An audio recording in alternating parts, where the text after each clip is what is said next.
ভাই বলল বেনামাজিকে ভোট দেবেন না, নামাজিকে ভোট দেবেন। কথাটা আমার খুবই ভালো লাগলো। আজ পর্যন্ত বাংলাদেশে এত জায়গায় ওয়াজ করলাম, কিন্তু কোন নেতা নামাজিকে ভোট দিও বেনামাজিক দিও না এই কথা আজকেই প্রথম আমার লালু ভাই বলছে। এই যে মিডিয়া আছে, সব মিডিয়াত কিন্তু রেকর্ড হচ্ছে। আমার ওয়াজ কিন্তু খালি একের ওয়াজ এটি থাকবি না, গোটা বিশ্ব ছড়াই যাবি। জোরে কর কথা, কথা বলে। এই জন্য লালু ভাইয়ের জন্য প্রাণ খুলে দোয়া হবে ইনশাআল্লাহ। উনি অবশ্য একটা কথা বলেছেন যে আমাদের দলের নেতারা বেনামাজি নাই।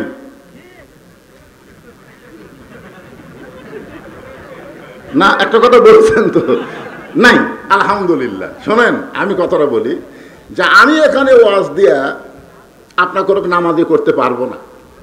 কি জন্য পারবো না? কারণ নামাজ যখন রাসূলকে দেওয়া হয়েছে নবুয়তের 10ম বৎসরে, নবুয়তের কত বৎসর? লাইলাতুল মেরাজে আল্লাহ তাআলা নবীকে নামাজ দিলেন। নবী নামাজ নিয়ে আসে 5 ওয়াক্ত। কোরআনের যেখানে আয়াত সেখানে আছে আকিমুস সালাত, আকিমুস সালাত। তো নবী বললেন, আল্লাহ আপনি আমাকে নামাজ কায়েমের হুকুম করতেছেন, কিন্তু বর্তমানে মক্কার যে পরিবেশ আছে এই পরিবেশে আমরা নামাজ পড়বারই পারতেছি না। নামাজ পড়বার গেলেই আবু জাহেলের গ্রুপ আমাকে ধরে মারে। যেরকম আওয়ামী লীগের সময় আবরার ফাহাদ একটা ভার্সিটির ছাত্র নামাজ পড়তে বলে তাকে শিবির মনে করে তাকে হত্যা করছে। ধরে কোন কথা ঠিক কিনা? খালি নামাজ পড়ে, নামাজ পড়ার পরিবেশই নাই। তা আপনি নামাজ কায়েমের কথা বলতেছেন, নামাজ কায়েম কিভাবে বলবো? আপনি বলেন ইকরাউস সালাত, নামাজ পড়ো যেভাবেই হোক। দাদা পড়বি, বাপ পড়বি না, লাতি তো যাবি না। একরাউস সালাত, নামাজ পড়ো। তা আপনি একরাউস সালাত না বলে আকিমুস সালাত, নামাজ কায়েম করো। নামাজ কায়েম কিভাবে করা যাবে? আল্লাহ রাসূল বললেন মক্কায় আপনি নামাজ কায়েম করতে পারবেন না। নামাজ কায়েম করতে গেলে নামাজের একটা পরিবেশ লাগবে। আল্লাযীনা ইম্মাক্কান্নাহুম ফিল আরদ, মুসলমানের মধ্যে কাউকে যখন ক্ষমতা দেওয়া হবে তার 1 নম্বর দায়িত্ব হলো আকামুস সালাত, নামাজ কায়েম করা। আগামীতে বাংলার জমিনে যারা নামাজ কায়েম করবে তাদেরকে আমাদের চিহ্নিত করা দরকার। জোরে বলেন কথা ঠিক কিনা? যারা নামাজ কায়েম করবে, নামাজ পড়লে হবে না, নামাজ কায়েম করা লাগবে। ও দাদা পড়বি, লাঠি পড়বি না, ওই মনে করতেছে আজরাইল এসে আমার দাদাকে ধরবি, তারপরে আমার বাপ, তারপরে আমি সিরিয়ালে আমি 3 নম্বরে আছি। যখন হবে চামড়া ঢিল আল্লাহর সাথে দিব মিল। যখন চামড়া ঢিল হবি তখন আল্লাহর সাথে মিল দিবি, যখন থাকবে চামড়ার টাইট আল্লাহর সাথে করবো ফাইট। আপনারা বলেন তো সরকারি চাকরি কি সব বয়সে হয়? হয় না কেন? না না, সরকারি চাকরি কি সব বয়সে হবে? আমার ডিগ্রি সব ফার্স্ট ক্লাস। এখন যদি এই বুড়া বয়সে আমি সরকারি চাকরি করবার চাই, আমার কবি হুজুর আপনার চোখের খবর কি? চশমা ছাড়া দেখি না। তো হুজুর আপনার মাথার খবর কি? 1 ঘন্টা বসে থাকলে কটকট করে। হুজুর আপনার হাতের খবর কি? লেখবার গেলে থরথর করে কাঁপে। আপনার ডিগ্রি পানি ভিজে থম। এই বুড়া বয়সে এই ডিগ্রি যতই ভালো থাক আপনার চাকরি হবে না। তো সরকারি চাকরি করতে গেলে যেমন একটা সরকারি বয়স লাগে, নামাজ আদায় করতে গেলে তেমন একটা বয়স লাগবে। সব বয়সে নামাজ ধরলে আল্লাহ নামাজ কবুল করবে না। এই জন্য বলেছে 7 বছর থেকে নামাজের তালিম দাও, 10 বছর থেকে জোর করে নামাজ ধরাও। জোরে গন্ধটা ঠিক কিনা? তুমি সারা জীবন অন্যায় করে বুড়া বয়সে নামাজ ধরে এখন আর পারে না, সিএল লেগেছে মসজিদে, এখন আর পারে না। বুড়া বয়সে সিএল মসজিদের সামনে কাতারত বসিতে, কে রে পাগলা জানিস? এই জানিস জামাতে নামাজ পড়ার 1 নম্বর শর্ত হলো কাতার সোজা করা, আর কাতার সোজা করার শর্ত হলো পায়ের গোড়ালির সঙ্গে গোড়ালি মিল করা। জোরে কর কথা ঠিক কিনা? তো তুমি যে সিয়ারে বসেছো তোমার পায়ের গোড়ালি কুটি গেছে। যৌবন বয়স শয়তানক দিয়ে ওই বুড়া বয়সে সিয়ার লিয়া। আরে কোন মসজিদ আছে সেটা পরের কথা। যেই কাতারে সিয়ার থাকবে ওই কাতারে নামাজ হবে, কিন্তু সে একটা জামাতের সওয়াব পাবে না। জামাতের সওয়াব যে 27 গুণ, সে 27 গুণ যদি সওয়াব নিবার চান সিয়ার ভাঙ্গে ঘুরে ঘুরে দেওয়া লাগবে। দরকার কথা ঠিক না? জামাতে নামাজ পড়া কয় গুণ সওয়াব? তো জামাতের নিয়ম কি আপনারা জানেন না? কাতার ব্যাকা করা না সোজা করা? কাতার ফাঁক করা না বন্ধ করা? আল্লাহ কোরআনে বলেছেন লা ইউকাল্লিফুল্লাহু নাফসান ইল্লা উসাহা, তোমার কষ্ট হবে এমন কিছু আমি আল্লাহ তোমাকে চাপায়ে দেই নাই। তুমি যদি 60 বছর পর্যন্ত সরকারি চাকরি করতে পারো, তুমি মনে করো না যে তোমার চাকরি শেষ হয়ে গেলে তোমার বেতন বন্ধ। মরা পর্যন্ত সরকার তোমাকে পেনশন দেবে, কারণ তুমি যৌবন সরকারকে দিছো বলে। বুড়া বয়স সরকার দয়া করে তোমাকে পেনশন দেবে। যে লোকটা যৌবন বয়সে নামাজ পড়েছে, বুড়া বয়সে যদি চেয়ার ছাড়া নামাজ পড়বার না পারে, ওকে জামাতে নামাজ পড়া লাগবে না, ও যেখানে নামাজ পড়বে সেখানে আল্লাহ পেনশনের সওয়াব দিয়ে দিবে। জোরে কোন কথা ঠিক কিনা? আপনি মনে করেন সরকার পেনশন দিয়ে পারে, আল্লাহ পারে না? তো এই জন্যে খুব খেয়াল করেন ভাই, যখন নামাজের কথা কছে এটা শোনার পর থেকে আমার নামাজ কিভাবে কায়েম হবে আগে সেই কাম করা লাগবে ভাইজান। খালি নেতা নামাজ পড়লে হবে না রে, নামাজ কায়েমের বিল উত্থাপন করা লাগবে। জোরে কোন কথা ঠিক কিনা? নামাজ না পড়লে খালি পাশার কাপড় তুলে 5টা করে বাড়ি, প্রতি ওয়াক্তে করে যদি 5টা করে বাড়ি বসায়, আজান দিলে বাইরে ঘুরবি। এই জন্য আল্লাহ রাসূল বললেন আমল বিল আরকান, ইমানের তৃতীয় ব্যাখ্যা হলো ইমান অনুযায়ী আমল করতে হবে। সূরা আসরে বলা হচ্ছে ওয়া আমিলুস সলিহা, নেক আমল করা লাগবে। এখন নেক আমল যদি আপনি করতে চান, আপনি একটা ভালো আমল করতে চান, আপনি মসজিদের সামনে কাতারে নামাজ পড়বেন। আপনি বাড়ি থেকে নিয়ত করছেন আজকে আমি সামনে কাতারে তাকবীরে উলার সাথে নামাজ পড়ব, এরকম নিয়ত করছেন। আপনার বলেন তো নিয়ত ভালো না খারাপ? কিন্তু আপনার বাড়ি থেকে মসজিদ হলো 100 গজ দূরে, আপনার বাড়ি থেকে মসজিদ হলো 100 গজ দূরে।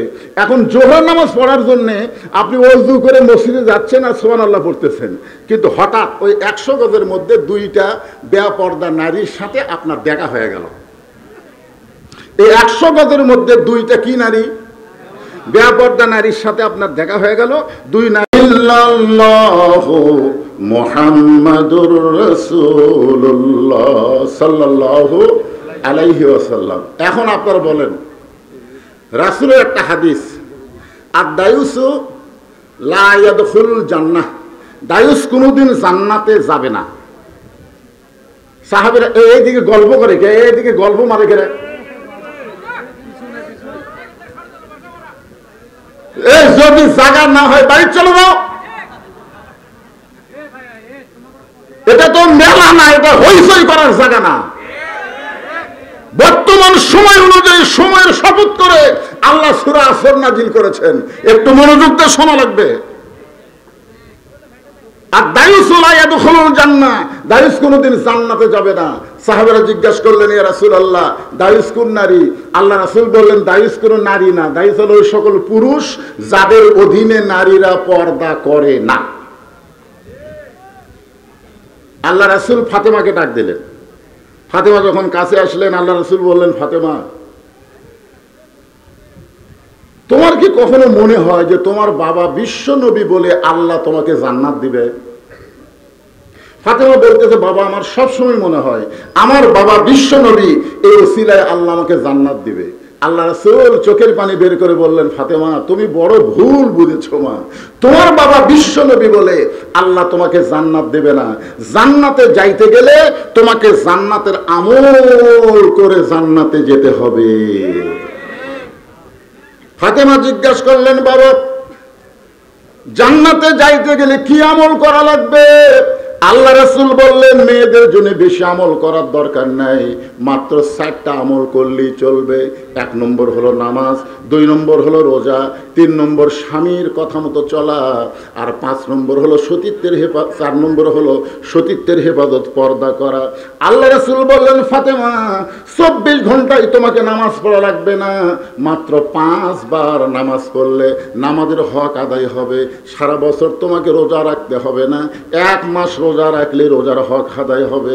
স্বামীর খেদমত সবসময় করা লাগবে না, স্বামী যখন খেদমত চাবে তখন খেদমত করলেই চলবে, কিন্তু সতীত্বের হেফাজত, পর্দা করা এটার কোনো সময় নাই মা, এটা সব সময় তোমাকে করতে হবে। এমনকি মেয়েরা যদি নামাজও পড়তে যায়, নামাজ পড়ার সময়ও পর্দা করার দরকার আছে না নাই? জোরেখান আছে না নাই? সঙ্গে সঙ্গে ফাতেমা এরকম মাথায় ঘোমটা দিয়ে বললেন বাবা আজ থেকে এই মুহূর্ত থেকে আমি ফাতেমা পর্দার ভিতরে ঢুকে গেলাম। নবীর মেয়ে ফাতেমা এমন ভাবে পর্দার আমল করা শুরু করলেন, এক সময় আল্লাহ তাআলা নবীকে জানাই দিলেন, ওগো নবী, আমি ফাতেমার পর্দা দেখে খুশি হয়ে তাকে একটা ডিগ্রি দিয়ে দিলাম, সাইয়্যিদাতুন নিসাই আহলিল জান্নাহ ফাতেমাতুজ যোহরা। আমি আল্লাহ তাআলা আপনার মেয়ে ফাতেমার পর্দা দেখে খুশি হয়ে তাকে জান্নাতি নারীদের নেত্রী ঘোষণা করে দিলাম। এই খবর শুনে নবী খুশি হয়ে ফাতেমার কাছে আইছে, এসে ফাতেমাকে বলতেছে, মা তুই যে কি পর্দায় শুরু করলি মা, তোর পর্দা দেখে আল্লাহ খুশি হয়ে তোকে জান্নাতি নারীদের নেত্রী বানায় দিছে। সঙ্গে সঙ্গে ফাতেমা মুচকে মুচকে হাসা শুরু করলেন। আল্লাহ রাসূল বললেন, ফাতেমা হাসতেছো কেন? বলে, বাবা, পর্দা আল্লাহ কবুল করে জান্নাতি নারীদের নেত্রী ঘোষণা করেছে, এই কারণেই আমার আনন্দ লাগতেছে। রাসূল বলে, ফাতেমা, আর একটা মেয়ের খবর আল্লাহ আমাকে দিছে। ফাতেমা বললেন, বাবা, সেই মেয়েটার কি খবর? আল্লাহ রাসূল বললেন, তুমি জান্নাতি নারীদের নেত্রী হবে এটা যেমন ঠিক, ওই মেয়েটাকে আল্লাহ তোমার আগে জান্নাত দিবে। যেই বলেছে ওই মেয়েটাকে আল্লাহ তোমার আগে জান্নাত দিবে, সঙ্গে সঙ্গে ফাতেমা বলে, বাবা, সেই মেয়েটার পরিচয় কি? সেই মেয়েটা এমন কি আমল করলো যে আমল করার কারণে আমি জান্নাতি নারীদের নেত্রী হওয়ার পরও আমার আগে আল্লাহ তাকে জান্নাত দিবে? রাসূল বললেন, ফাতেমা, ওই যে একটা পাহাড় দেখতেছো? বলে, হ্যাঁ। ওই পাহাড়ের সামনে একটা জঙ্গল? বলে, জি। ওই জঙ্গলের সামনে ছোট্ট একটা ঘর, ওই ঘরটা হলো একটা কাঠুরিয়ার ঘর। ওই কাঠুরিয়ার বউ জামিলাকে আল্লাহ তোমার আগে জান্নাত দিবে। সঙ্গে সঙ্গে ফাতেমা বলে, বাবা, সাধারণ একটা কাঠুরিয়ার বউ জামিলাকে আল্লাহ আমার আগে জান্নাত দেবে? জামিলা এমন কি আমল করলো যে আমল করার কারণে আমার আগে আল্লাহ তাকে জান্নাত দিবে? রাসূল বলে, ফাতেমা, কোন আমলের কারণে জামিলাকে আল্লাহ তোমার আগে জান্নাত দিবে এটা আমি তোমাকে বলবো না, তুমি যাচাই করলে জানতে পাবে। সুবহানাল্লাহ বলেন। কি আমলের কারণে জামিলাকে আল্লাহ তোমার আগে জান্নাত দিবে এটা আমি বলবো না, তবে তুমি যাচাই করলে জানতে পারবে। ফাতেমা বললেন, আমি জানতে চাই। পরের দিন আসরের নামাজের পরে ফাতেমা চুপি চুপি ওই কাঠুরার বিবি জামিলার বাড়ির দিকে রওনা দিয়েছে। জামিলার বাড়ির দরজা দিয়ে ডাকতেছে, ও কাঠুরার বউ জামিলা, আমি নবীর মেয়ে ফাতেমা তোমার বাড়ির দরজায়। জামিলা ছোট বাচ্চার মতো কাঁদতেছে। ফাতেমা বলে, জামিলা কান্দো কেন? জামিলা বলতেছে, আমার সারা জীবনের সাধনা নবীর মেয়ে ফাতেমাকে এক নজর দেখতে চাই, একটা নজর দেখতে চাই। ফাতেমা বললেন, তাহলে দরজা খুললি তো আমার সঙ্গে তোমার দেখা হবে, তোমার কান্নাকাটির কোনো দরকার নাই। জামিলা বলতেছে, আমি দরজাটা কেমনে খুলবো? কারণ আমার স্বামী কাঠুরিয়া কাঠ বিক্রি করতে গেছে বাজারে, স্বামী এখন বাড়িতে নাই, আর স্বামীর হুকুম ছাড়া ফাতেমার জন্য দরজা খুলতেও আমি ভয় পাই। যে বলছে স্বামীর হুকুম ছাড়া ফাতেমার জন্য দরজা খুলতে আমি ভয় পাই, সঙ্গে সঙ্গে ফাতেমা পিছন দিকে 2 ধাপ চলে যাচ্ছে। ওরে বাবা রে, একটা মেয়ে মানুষের সঙ্গে দেখা করবে, তাও বলে আবার স্বামীর হুকুম লাগবে। জামিলা বলতেছে, আপনি যদি চান আমার সঙ্গে দেখা করতে বা আমার বাড়িতে ঢুকতে, তাহলে আগামীকাল এই সময় আসেন, কারণ আমার স্বামী কাঠ বিক্রি করে রাত্রে যখন বাড়িতে আসবে, স্বামীর কাছ থেকে আমি হুকুম নিয়ে রাখবো। স্বামী আমাকে হুকুম দিলে আগামীকাল এই সময় আপনি আসবেন, আপনার জন্য দরজা খুলে দিব। ফাতেমার আকর্ষণ আরো বেড়ে গেছে, আর বাড়ির মধ্যে ঢোকাই লাগবে। এমন কি আমল করে আমার নিজের চোখে দেখাই লাগবে, যে আমলের কারণে আমার আগে আল্লাহকে জান্নাত দিবে। ফাতেমার আকর্ষণ বেড়ে গেছে।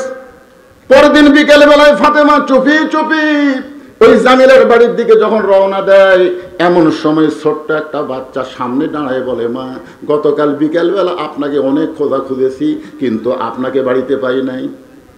আজকে চোরের মতন চুপি চুপি আপনি কোথায় যাচ্ছেন মা? আমি আপনার সঙ্গে যাবার চাই। ফাতেমা দেখতেছে আমার এই বাচ্চার নাম হলো হুসাইন, অত্যন্ত জেদি। যদি জেদ করে তাহলে তাকে থামানো বড় কঠিন হয়ে যায়। এখন ফাতেমা কি করবে? বিপদে পড়ে হোসেনকে সঙ্গে করে ওই জামিলার বাড়ির দরজায়, হোসেন দৌড়ে গিয়ে দরজায় দাঁড়িয়ে বলতেছে, এই বাড়িতে এমন কি আছে মা? গতকালও আপনি আইছিলেন, আজকেও আবার আইছেন। সামান্য একটা ভাঙ্গা বাড়ি জঙ্গলের কাছে, সেই বাড়ির দরজায় গতকাল আসলেন, আজকেও আইছেন মা। এই বাড়িতে এমন কি আছে মা? এমন কি আছে যার কারণে আপনি এসেছেন? এমন সময় ফাতেমার দরজায় গিয়ে বলে, জামিলা তুমি কি দরজা খুলবা না? জামিলা বলতেছে, 1 ঘন্টা হলে দরজা খোলার জন্য দাঁড়িয়ে আছি। ফাতেমা বললেন, তাহলে দরজা খুলে দাও। জামিলা বলতেছে, কে যেন আপনাকে মা মা বলে ডাকতেছে। ওই বাচ্চা নিয়ে যদি ঢুকতে চান তাহলে আজকের মতো আপনি ফেরত যান, কারণ আমার স্বামী শুধু আপনার ব্যাপারে হুকুম দিয়েছে আপনি একটা বাচ্চা নিয়ে আসবেন। বাচ্চার ব্যাপারে স্বামীর হুকুম তো আমি নেই নাই। সঙ্গে সঙ্গে হোসাইন দরজাতে একটা লাথি মারছে। দরজায় লাথি মারা বলতেছে, এই মেয়েটা অত্যন্ত খারাপ মেয়ে। যেই মেয়েটা আমি হোসাইন থাকার কারণে ঘরের দরজা খোলে না, এই মেয়ের মতন খারাপ কোনো মেয়ে দুনিয়াতে নেই।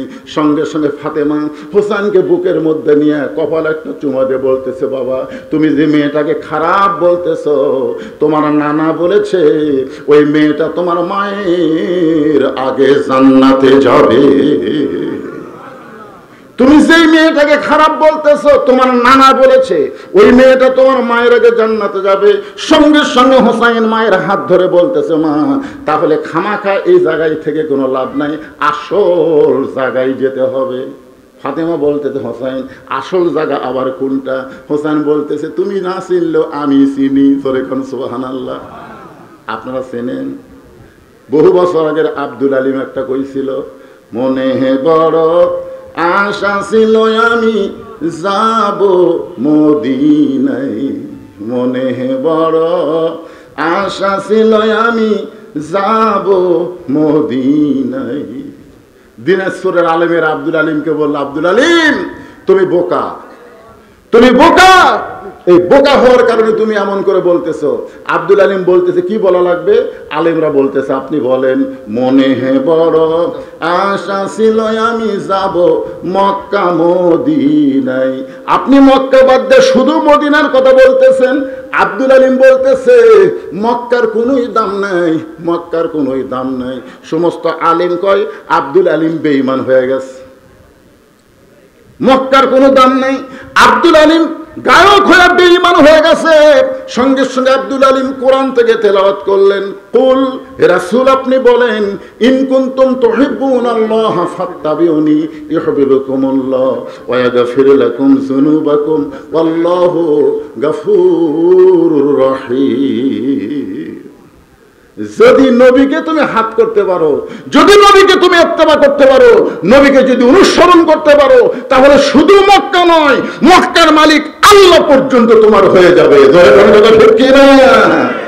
নবী যখন মদিনায় ছিল, যেদিন মক্কা বিজয় হলো, যেদিন মক্কা বিজয় হলো না, সেদিন সাহাবীরা বললেন, ইয়া রাসূলুল্লাহ বহু বছর ধরে আমরা কাবা তাওয়াফ করতে পারিনি, আজকে একটু কাবা ঘর তাওয়াফ করব। আল্লাহ রাসূল বললেন, চলো যাই। নবী আল্লাহর কাবা ঘর তাওয়াফ করতেছেন, 7 পাকে এক তাওয়াফ। কয় পাকে? 4 পাক দেওয়ার পরে নবী ব্রেক করলেন। সাহাবীরা বললেন, হুজুর আপনি না আমাদের বললেন 7 পাকে এক তাওয়াফ, তো 4 পাক দিয়ে ব্রেক করলেন কেন? আল্লাহ রাসূল বললেন, আমরা কি কানা নাকি? আমরা কি কানা? কাবা না দেখে আমরা তাওয়াফ করব না। কাবার যখন দরজা আছে, তাহলে কাবা দেখার সুযোগ আছে না নাই? যখন আছে না নাই? 4 পাক দেওয়ার পরে নবী কাবা ঘরের দরজা খুলে দেখে কাবার ভিতরে 360টা মূর্তি। ওমর ফারুক বলতেছে, সি সি, কাবার ভিতরে মূর্তি ঢুকলো কেমনে? আল্লাহ কি করলো? গাজার মুসলমানকে যে হারে মারতেছে ইহুদিরা, আল্লাহ কি করতেছে?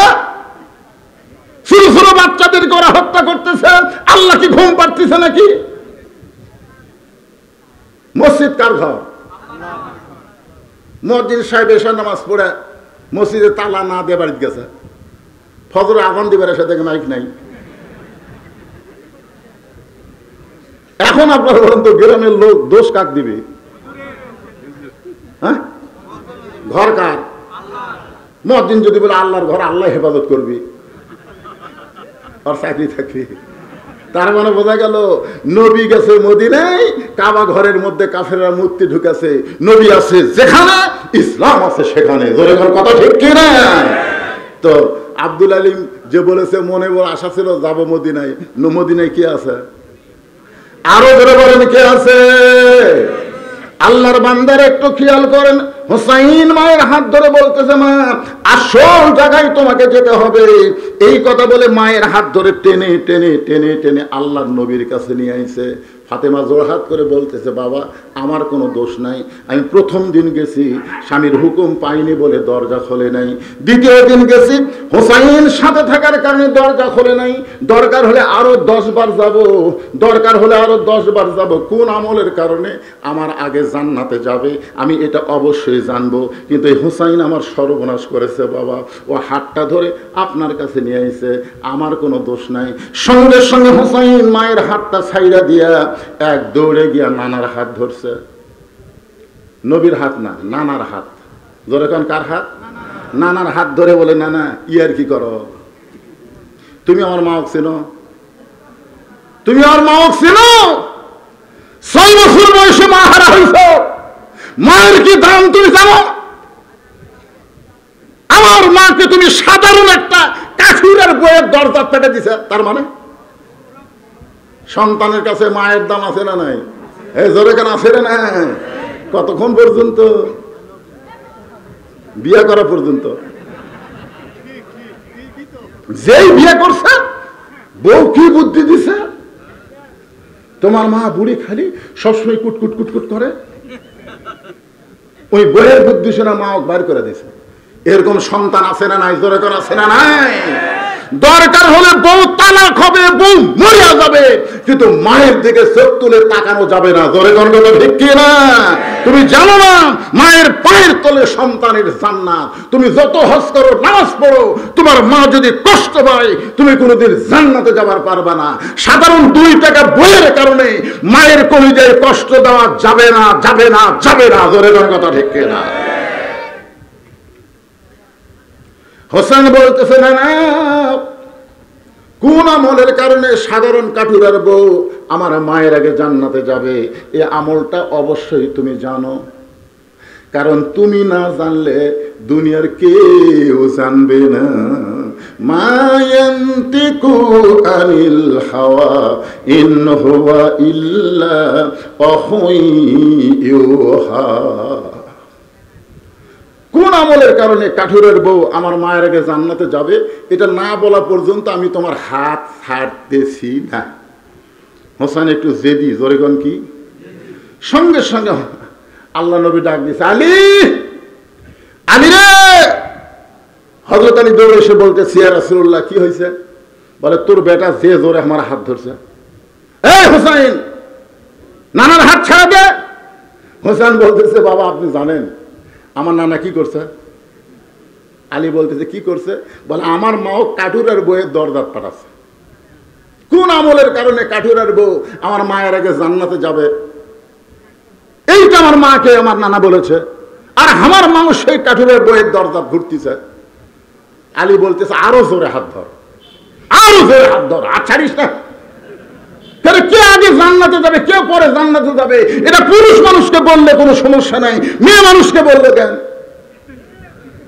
আল্লাহ রাসূল যখন বলতেছে আবু বকর 1 নম্বর, ওমর 2 নম্বর, ওসমান 3 নম্বর, আলী 4 নম্বর, আব্দুর রহমান ইবনে আওফ 5 নম্বর, জুবাইর 6 নম্বর, তালহা 7 নম্বর, সাদ ইবনে আবি ওয়াক্কাস 8 নম্বর, আবু সাঈদ 9 নম্বর, উবাদা ইবনুল জাররাহ 10 নম্বর। একটা সাহাবী বলল না আবু বকর কেন 1 নম্বর হলো, ওমর কেন 2 নম্বর হলো? সাহাবীরা মনে মনে চিন্তা করে জান্নাত পালি হলো। এরকম কথা ঠিক না? কিরে জান্নাত পালি হলো, 1 কি আর 2 কিরে? মরদ মানুষের ভিতরে কোনো হিংসা নাই, কিন্তু মেয়ে মানুষের ভিতরে একজন ক্ষমতা গেছিল বিনা ভোটে, আর একজন দেশ নেত্রীকে বিনা অপরাধে অন্যায় ভাবে জেলে রাখছে। তোর এটার কথা ঠিক কিনা?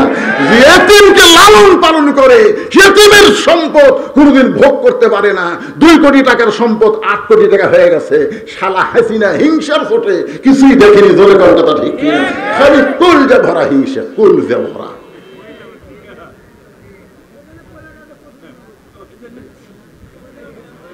একটু মনোযোগ দিয়ে শুনবে, যে এতিম লালন পালন করে সে এতিমের সম্পদ কোনোদিন ভোগ করবে?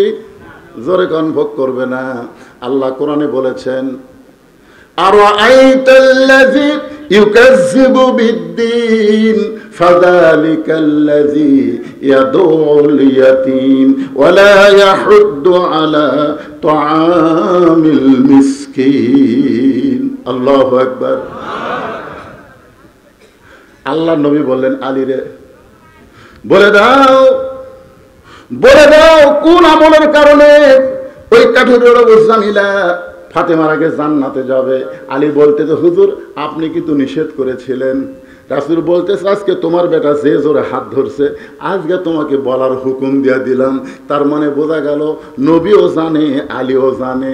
আনা মাদিনাতুল ইলমে ওয়া আলীও বাবুহা, আমি হচ্ছি ইলমের শহর আর আলী হচ্ছে তার দরওয়াজা।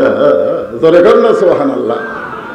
নবীর মধ্যে যত ইলম, সমস্ত ইলম হযরত আলীর মাধ্যমে প্রকাশ পেয়েছে। যার কারণে নবী বলতেছেন, আলীরে বলে দে, বলে দে কোন আমলের কারণে ওই জামিলা ফাতেমার আগে জান্নাতে যাবে। সঙ্গে সঙ্গে ফাতেমা দৌড়ে এসে বলে, স্বামী গো, আপনি যদি জানেন তাহলে আমাকে বলেননি কেন? আলী বলতেছে, রাসূল নিষেধ করছিল, তোমার বাপ আমাকে নিষেধ করছিল, সেই জন্য বলিনি। আজকে যখন বলার হুকুম দিছে তাহলে ধৈর্য ধরো, ধৈর্য ধরে বসো, বসো। কারণ একটা মেয়ের প্রশংসা আর একটা মেয়ের কাছে করলে ওই গুরুত্ব দিয়ে শুনবি। আপনি যদি বিশ্বাস না করেন, একদিন আপনার বইয়ের কাছে হুরের প্রশংসা করবেন। আপনি যে জান্নাত পেলে হুর পাবেন না, এই হুরের প্রশংসা মাঝে মধ্যে হুজুর আওয়াজ করে না। আমি একদিন আমার বইয়ের কাছে বলতেছি, আল্লাহ যদি আমার জান্নাত দেয়, জান্নাতে হুর দিবি, হুরের দুটা চোখ হবে এইরকম, হুরের নাকের এইরকম সাইজ হবি গো। এ কথা কোথে কথি আমার বউ দিকে বালুস বগলের তলে নিছে। আমি বললাম, কি খবর? বলে, হুর নিয়ে থাকেন, আমার কি দরকার? আমি সেই দিন বুঝেছি মেয়ে মানুষের কাছে বেহেশতের হুরেরও গল্প করা যাবে না। জোরে কোন কথা ঠিক কিনা? কারণ হুরকেও এরা সতীন মনে করে, সতীন। কি করে দেখেন একদিন। এই জন্য হযরত আলী বলতেছেন, ধৈর্য নিয়ে বসো। কারণ কোন আমলের কারণে কাঠুরে এবং জামিলা তোমার আগে জান্নাতে যাবে, এটা শুনতে গেলে ধৈর্য ধারণ করা লাগবে। সঙ্গে সঙ্গে ফাতেমা বললেন, ইন্নাল্লাহা মা'আস সাবিরিন। ধৈর্যশীলদের সঙ্গে কে থাকে? 15 বছর আমরা ধৈর্য ছিলাম, 15 বছর। বিএমপি মাঝে মাঝে বের হচ্ছিল দিকে, সবচাইতে বেশি অত্যাচার কিন্তু হাসিনা বিএমপি করছে। জোরে কোন কথা ঠিক কিনা? আপনার বিরুদ্ধে কয়টা কেস হয়েছিল? এত কম কেরা?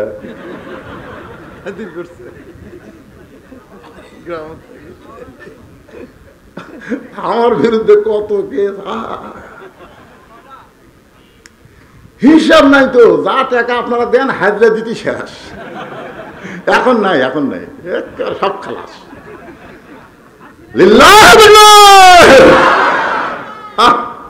কি ধৈর্য ধারণ করছি রে। ইন্নাল্লাহা মা'আস সাবিরিন। এই ধৈর্যশীলদের সঙ্গে কে থাকে? আল্লামা সাঈদ হুজুরকে যেদিন জেলখানা থেকে বের করলো, কি একটা হাসি দিল, কি একটা হাসি দিল। জেলখানা থেকে বের করে তাকে হাসপাতালে নিয়ে গিয়ে হত্যা করলো। এই হত্যা করার পরেই প্রত্যেকটা আলেম আমরা গভীর রাতে তাহাজ্জুদের নামাজ পড়ে আল্লাহর কাছে বললাম, আল্লাহ, বাংলাদেশের হাইকোর্টে, বাংলাদেশের সুপ্রিম কোর্টে কোনো বিচার হবে না, কারণ সমস্ত বিচারককে হাসিনা দখল করে নিয়েছে। আল্লাহ, আমরা তোমার আদালতে বিচার দিলাম, তুমি যদি কিছু না করো তাহলে এই ফ্যাসিস্ট থেকে, এই হাসিনা থেকে বাংলার মানুষ বাঁচবে না। বলে কথা ঠিক না? আল্লাহর কাছে যখন বিচার দিলাম সাইদি হুজুরকে হত্যা করার পরে, তখন থেকেই হাসিনার পতন শুরু হয়েছে। জোরে কোন কথা ঠিক কিনা? একটু মনোযোগ দিয়ে শুনবেন। ফাতেমা ধৈর্য নিয়ে বসে গেছে। এমন সময় হযরত আলী বলতেছেন, ফাতেমা, কোন আমলের কারণে ওই কাঠুরে বাবু জামিলা তোমার আগে জান্নাতে যাবে? শুনতে যদি চাও তাহলে শোনো। তোমার কি মনে আছে একদিন দুপুর বেলায় তুমি আমার সামনে এসে কাঁদতেছ, হযরত আলীর সামনে ফাতেমা কান ধরে বলে, স্বামী গো, আমি গোটা বাড়ি তন্ন তন্ন করে খুঁজে দেখলাম, খাওয়ার কিছুই নাই, আপনার পকেটেও কোনো টাকা পয়সা নাই। আমার হোসাইন ক্ষুধার জ্বালায় কানতে কানতে, হাসান ক্ষুধার জ্বালায় কানতে কানতে ঘুমিয়ে গেছে। ঘুম থেকে ওঠার পরেই তারা আমার কাছে খাওয়ার বায়না করবে। ওগো স্বামী, ওদের সামনে খাবার দিবার না পারলে আমি ফাতেমা বড় কষ্ট পাবো। আলী বলতেছে, তাহলে কি করবা? ফাতেমা বলতেছে, এই যে ওন্নাটা আপনার কাছে আনছি, এই ওন্নাটা আপনি বাজারে বিক্রি করবেন। ওন্না বিক্রি করার যেই টাকা হয়, সেই টাকা দিয়ে আপনি একটু খাবার নিয়ে আসবেন। হযরত আলী বলে, ফাতেমা, তোমার ওন্নাটা পকেটের মধ্যে নিয়ে বাজারের মধ্যে গেলাম। বাজারের মধ্যে গিয়া আমি চিন্তায় পড়ে গেলাম, এই ওন্নাটা বের করে যদি বিক্রি করতে চাই, আর খরিদ্দার যদি জিজ্ঞাসা করে, আলী ভাই, আপনি মরদ মানুষ, মেয়ে মানুষের ওন্না বিক্রি করতেছেন, এই ওন্নাটা কার? আমি যদি বলি আমার বইয়ের ওন্না, তাহলে অবশ্যই খরিদ্দার বলবে যে এই পুরুষ বইয়ের জিনিস বেচা খায়, এই পুরুষ হলো দুর্বল পুরুষ। সবাই বলেন, যেই পুরুষ, যেই স্বামী বইয়ের জিনিস বেচা খায়, উনি কি সবল না দুর্বল? ভাত খাচ্ছে আর বলতেছে, হতে হতে হলো না, হতে হতে হলো না। বউ ভাই, কি গো হতে হতে হলো না? আমার জমির ধারে একটা জমি বানাচ্ছে গো, ৮০,০০০ টাকা দাম, আমার কাছে ৬০,০০০ টাকা আছে, খালি ২০,০০০ টাকা হলে ওই জমিটা নেওয়া যায়। বউ বলতেছে, ধৈর্য ধরেন, এ বছর না হয় সামনে বছর হবে। স্বামী রাগ করে বলতেছে, জমি তোর বাপের, আমার জন্য ১ বছর থুয়ে দেবি। বউ আমার উপর রাগ করেন কেন? রাগ করার কারণ হলো, তুই যে মালা গলা দিয়ে আমাকে ভাত দিচ্ছিস, এই মালা বিয়ের সময় তোর বাপ তোকে দিছে। এই মালা সোনার মালারে কিন্তু ঢপ নাই। অত আগেকার মালার কোনো সাইজ আছে? খালি ওই মালাটা খুলে আমাকে দে। আগামী বছর মুসলমানের বাচ্চা যদি হই, তো 2 ভরি সোনার মালা বানাই দেবো রে, বর্তমান ডিজাইনের 2 ভরি সোনার মালা বানাই দেবো, তোর তো 1 ভরি সোনার মালা। এমন চাটি মারছে, বউ মালা খুলে দিয়া ওই সেই মালা বিক্রি করে জমি নিছে। মেয়ে মানুষেরা সব জায়গায় হিসাব না করলেও কত জায়গায় কিন্তু খুব হিসাবই, ঠিক কেন বলেন? 1 বছর যেই হয়েছে, তখন স্বামীকে বলতেছে, স্বামী গো, গত বছর মালা খুলে দিলাম, আপনি বলছিলেন 1 বছর পরে 2 ভরি সোনার মালা দিব, কিন্তু 1 বছর তো হয়ে গেল, মালার খবর কি? স্বামী বলতেছে, তুই বদরুল রশিদের ওয়াজ শুনিস না? বউ বলতেছে, বদরুল রশিদ আবার কি ওয়াজ করছে? বদরুল রশিদ ওয়াজ করছে, মেয়েরা কেবলমাত্র এক ব্যক্তির জন্য সাজতে পারবে, সেই ব্যক্তি হলো তার স্বামী। স্বামী ছাড়া অন্য কারোর জন্য মালা গলার দেওয়া জায়েজ নাই রে। কেন, তোর যদি আমাকে মালা ছাড়াই ভালো লাগে, তো মালার কি দরকার রে? আয় প্যাসে কলি যাই, আয়।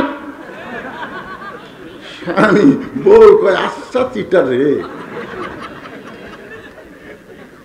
এইরকম কিছু স্বামী আছে না নাই? বইয়ের জিনিস বিক্রি করে খায়। আলী বলতেছেন, ফাতেমা, আমি ওন্নাটা পকেটের মধ্যে নিয়ে চিন্তায় পড়ে গেলাম, ওন্নাটা বের করে বিক্রি করব কেমনে। এমন সময় একজন খরিদ্দার আমাকে সালাম দিয়ে বলে, আলী ভাই, আপনি মনে হয় কিছু বিক্রি করবেন। আমি আলী চমকে গেলাম, আমি বিক্রি করব এটা জানে আমার আল্লাহ। এই খরিদ্দার বলতেছে, আপনি মনে হয় কিছু বিক্রি করবেন। আলী বলতেছেন, ফাতেমা তাকায় দেখি খরিদ্দার একটা ব্যাগ আমার সামনে ধরলো। আমি ওন্নাটা বের করে ব্যাগের মধ্যে ঢুকাই দিলাম। খরিদ্দার একটা বার ব্যাগের দিকে তাকাইলো না। ওই ব্যাগের মাথাটা ধরে আমাকে 6টা দিরহাম দিয়ে ওই খরিদ্দার কোথায় যেন চলে গেল। ও ফাতেমা, 6টা দিরহাম নিয়ে আমি খুব দৌড়ে খাবার দোকানে গেলাম। দোকানদারকে বললাম, ভাই, এই 6 দিরহামের যে খাবার হয়, তাড়াতাড়ি আমাকে টোপলা করে দাও। আমার হাসান হোসাইন না খেয়ে ঘুম পাড়তেছে, ঘুম থেকে চেতন পাইলি খাওয়ার জন্য বায়না ধরবে। দোকানদার খুব তড়িঘড়ি করে 6 দিরহামের খাবার টোপলা যখন আমার হাতে দিচ্ছে, আমি পকেট থেকে 6টা দিরহাম বের করে যখন দোকানদারকে দিব, এমন সময় এক ফকির আমার সামনে এসে সালাম দেয়, বলে, আলী রে, আজকে 3 দিন হলে আমার বাড়িতে কোনো খাবার নাই, যদি পারো আল্লাহর হস্তে আমাকে একটু সাহায্য করো। আলী বলতেছেন, ফাতেমা, যেই মাত্র বলেছে যদি পারো আল্লাহর হস্তে আমাকে একটু সাহায্য করো, তখন আল্লাহর কোরআন আমার সামনে এসে বলতেছে, আম্মা সাইলা ফালা তানহার, আলী রে, সাইলকারীকে খালি খালি ফিরাস না। আমি আলী চিন্তা করলাম, 6টা দিরহাম থেকে একটা দিরহাম আমি ফকিরকে দিব, আর বাকি 5 দিরহামের খাবার নিয়ে হাসান হোসেনের জন্য যাব। এই মনে করে ফকিরকে যখন একটা দিরহাম দিবার চাই, এমন সময় আল্লাহর কোরআন আমার সামনে এসে বলতেছে, ওমা তুনফিকু মিন শাইইন ফি সাবিলিল্লাহি ওয়াফা ইলাইকুম ওয়া আনতুম লা তুজলামুন। আলী রে, তুই যদি ফকিরকে একটা দিরহাম দেস, আমি আল্লাহ তোকে 10টা দিরহাম দেব। তুই যদি 2টা দিরহাম দেস, আমি তোকে 20টা দিরহাম দেব। আলী, তুই যদি 6টা দিরহাম ফকিরকে দান করিস, ইউফা ইলাইকুম, আমি আল্লাহ তোকে 60 দিরহাম দিয়া দিব। আল্লাহর কোরআনকে বিশ্বাস করে হযরত আলী ফকিরকে 60 দিরহাম দিয়ে দিলেন। ফকির হাসতে হাসতে যখন চলে যায়, তখন দোকানদার বলতেছে, আলী ভাই, টোপলার খবর কি? এই যে টোপলা করলাম, সেই টোপলা এখন কি করব? আলী বলতেছে, আমার 1 টোপলা দেওয়া হবে না, তুই 2 বস্তা খাবার প্যাকেট কর। দোকানদারকে 2 বস্তা খাবার প্যাকেট করে আলী বাজারের মধ্যে ঘুরতেছেন। এমন সময় রাস্তা দিয়ে একজন উট নিয়ে আসতেছে। আলীকে সালাম দিয়ে বলে, আলী ভাই, বাজারে অযথা ঘোরা জায়েজ নাই, অযথা বাজারে ঘোরা জায়েজ নাই। দুনিয়ার সবচেয়ে খারাপ জায়গা হলো হাট বাজার, আর দুনিয়ার সবচাইতে ভালো জায়গা হলো আল্লাহর ঘর। আপনাদের কাছে কোনটা ভালো লাগে? মসজিদ ভালো লাগে? 5 মিনিট ঘড়ি দেখে, 5 মিনিটের মধ্যে 6 বার।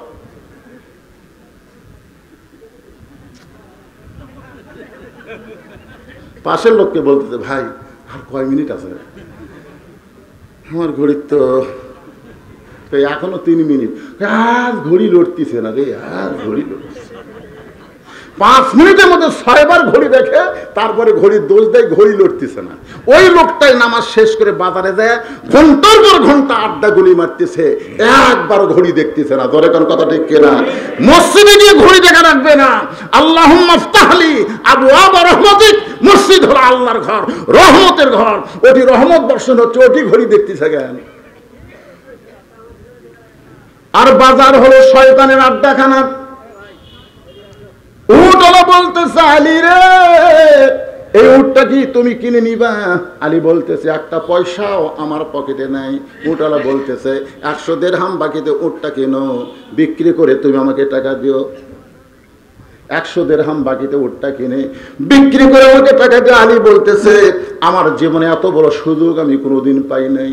100 দিরহামে বাকিটা উটটা কিনে আমি যেই মাত্র বাজারে গেলাম, বাজারের সবাই আমাকে ঘিরে ধরেছে। সবাই বলতেছে, আলী ভাই, আপনি হলেন শিক্ষামন্ত্রী, আপনি কবে থেকে আবার এই উট বেচা কেনা শুরু করলেন? আল্লাহ নবী যখন মদিনার রাষ্ট্রপতি ছিলেন, তখন হযরত আলী ছিলেন শিক্ষামন্ত্রী। জোরে কোন কি মন্ত্রী? নবী যখন মদিনার রাষ্ট্রপতি ছিলেন, ওই সময় আবু বকর ছিল ধর্মমন্ত্রী, উমর ফারুক ছিল আইন মন্ত্রী, ওসমান গনি ছিলেন অর্থমন্ত্রী, আর আলী হলেন শিক্ষামন্ত্রী। আপনি শিক্ষামন্ত্রী হয়ে কি ব্যাপার ওটা বসা শুরু হচ্ছে? কি কি মুরব্বী মানুষ বারে হেলা হেলা হাঁটতেছে রে। আসলে লাগার কথা, কারণ এক বক্তা ওয়াজ করে গেছে, আর এক বক্তা আছে, আপনার ওয়াজে বসে আছেন, মাজাও লাগে যাওয়ার কথা। কথা কোন ঠিক কিনা? টাইম মতো রাত 12টা বাজতেছে, কি করবো? শেষ করবো নাকি? তাহলে আল্লাহর ওয়াস্তে শুনে আমার দিকে তাকায় বলেন, আল্লাহর ওয়াস্তে এই কোরআনের দিকে বিশ্বাস করে, অনুনাজ্জিলু মিনাল কোরআনি মা হুয়া শিফাউ ওয়া রাহমাতুল লিল মুমিনিন, মুমিনদের জন্য আল্লাহ কোরআনকে যাবতীয় রোগের ঔষধ হিসাবে, শেফা হিসাবে নাজিল করেছে। এটা কি আমার কথা না আল্লাহর কথা? তাহলে পেশাব লাগার পরেও যারা পেশাব করবার যাবে না, লাগিছে যাবো না, এই নিয়ত করে যারা বসে থাকবে, কোরআন শরীফ স্পর্শ করে বলতেছি, পেশাব জাতীয় যত ব্যারাম আছে আল্লাহ সব ব্যারাম ভালো করে দেবে। সব মরদ মানুষের পেশাবের ব্যারাম শুরু হলে ওর বোধ হওয়া কঠিন হবে, জানেন আপনি? এই জন্য আল্লাহ তাআলা পেশাব জাতীয় যত ব্যারাম আল্লাহর কোরআনের ওসিলায় ভালো করে দেখ। জোরে কোন আমিন, আরো জোরে বলেন আল্লাহুম্মা আমিন। সবাই যখন হযরত আলীকে ঘিরে ধরেছেন, আপনি শিক্ষামন্ত্রী হয়ে উট বিক্রি করতে আসলেন, এই ব্যবসা আবার কবে শুরু করলেন? সবাই যখন আলীকে ঘিরে ধরেছে, এমন সময় এক খরিদ্দার আলীর কানে কানে বলতেছে, ভাইজান এই বাজারে উট বিক্রি করতে বেশি সময় আপনার থাকা চলবে না, দাম কত নেবেন? আলী বলতেছে, যে বিপদে পড়ছি একটা বললি হলো। যেই বিপদে পড়েছে একটা বললি হলো। সঙ্গে সঙ্গে খরিদ্দার বলতেছে 160 দিরহাম দিলাম। আলী 160 দিরহামে উটটা বিক্রি করে 100 দিরহাম উটওয়ালাকে ফেরত দিয়ে বাকি 60টা দিরহাম নিয়ে দোকানদারে গিয়ে বলে, ভাইজান খবর কি? বলে 2 বস্তা খাবার প্যাকেট করেছি, দাম কত হবে? বলে 60 দিরহাম দিলেই চলবে। আলী 60টা দিরহাম দিয়া 2 বস্তা খাবার কান্দে নিয়ে বাড়ির দিকে রওনা দিলেন। যেই মাত্র বাড়ির দরজা একটু ফাঁকা ছিল, কিন্তু যেই মাত্র দরজার কাছে সঙ্গে সঙ্গে দরজায় খিল লাগলো। এতক্ষণ দরজা ফাঁকা ছিল, কিন্তু যেই মাত্র দরজায় সঙ্গে সঙ্গে দরজায় খিল লাগলো, আলী সালাম দিয়ে বললেন, আসসালামু আলাইকুম। আসসালামু আলাইকুম। বাইতুল্লাহ বা এক বাড়ির মধ্যে যারা আছে তাদের সকলের প্রতি আল্লাহর রহমত বর্ষিত হোক। সঙ্গে সঙ্গে ফাতেমা বলতেছে, যতই সালাম দেন দরজা খোলা যাবে না। আলী বলতেছেন, কেন? বলে একটা অন্য বিক্রি করলে বড় জোর 1 টোপলা খাবার হবে, আপনি 2 বস্তা খাবার কোথায় পেলেন? একটা অন্য বিক্রি করলে বড় জোর 1 টোপলা খাবার হবে, আপনি 2 বস্তা খাবার কোথায় পাইলেন? যতক্ষণ না বলবেন ততক্ষণ আমি দরজা খুলব না। আলী বলতে, ফাতেমা তুমি দরজা খুললি আমি তোমাকে বলবো। ফাতেমা বলতেছে, আগে বলেন তারপরে খুলবো। আলী বলতেছে, দরজা খুললি আমি বলবো। ফাতেমা বলতেছে, আগে বলেন তারপরে দরজা খুলবো। আপনি 20,000 টাকা বেতনে চাকরি করেন আর 30,000 টাকা বাসা ভাড়ালেন। কি আজকে বাংলাদেশের নেতার বউগুলা যদি ভালো হতো, একটা নেতাও বেগুন পাড়া বাড়ি বানাতো না। জোরে কোন কথা ঠিক কিনা? পাড়ার নাম দিতে কি পাড়া? মরদ পাড়া না মেয়া পাড়া? বেগুন পাড়া। তার মানে কি প্রত্যেকটা নেতার বউ খালি কয় টেকা চাই, টেকা চাই। এখন কি করবি? গরিবের সব টাকা মারিয়ে খাইয়া ওরা বেগুন পাড়া কানাডায় বাড়ি বানাইছে। বউ হলে কেমন বউ হওয়া লাগে দেখেন। অন্য বিক্রি করার 1 টোপলা খাবার হবে, আপনি 2 বস্তা খাবার আনলেন, যতক্ষণ না বলবেন দরজা খুলবো না। আলী বলতেছে, দরজা না খুললেও আমি বলবো না। ফাতেমা বলতেছে, না বললে দরজা খুলবো না। আলী বলতেছে, দরজা না খুললে বলবো না। এমন সময় আল্লাহর কোরআন আলীর সামনে এসে বলতেছে, আর রিজালু কাওয়ামুনা আলান নিসা, পুরুষেরা নারীর উপরে থাকতে হবে। সুবহানাল্লাহ বলেন। পুরুষেরা নারীদের উপরে থাকা লাগবে। আপনারা কোন জায়গাতে আছেন? এটা কিন্তু সব জায়গায় না, কোরআনের এক জায়গায় আল্লাহ বলেছেন, হুন্না লিবাসুল্লাকুম ওয়া আনতুম লিবাসুল্লাহুন্না। স্বামী হলো বিবির পোশাক, বিবি হলো স্বামীর পোশাক। সুবহানাল্লাহ বলেন। আবার এই জায়গাতে আল্লাহ বললেন, আর রিজালু কাওয়ামুনা আলান নিসা, পুরুষেরা নারীদের উপরে থাকবে। পুরুষেরা নেতা হবে, মরদ মানুষ নেতা হবে। একজন সুবহানাল্লাহ কাছে বাড়বে কয়নি। এখন আবার আমাদের কিছু কিছু নেতা বলতেছে, নারী পুরুষের সমান অধিকার দিতে হবে, দিতে হবে। কেন নারী পুরুষের সমান অধিকার যদি দেয়, পদ্মার সরে জেলা জেলেনে বাড়াচ্ছে অস্থায়ী চাটাইয়ের ঘর, মাছ ধরে আর বিক্রি করে। হঠাৎ একদিন উঠছে ঝড়, এত জোরে ঝড় উঠছে, ওরা দরজা জানলা বন্ধ করে বসে আল্লাহ আল্লাহ করতেছে। ধুলে বালি দিয়ে পদ্মার চরে ধুলে বালি।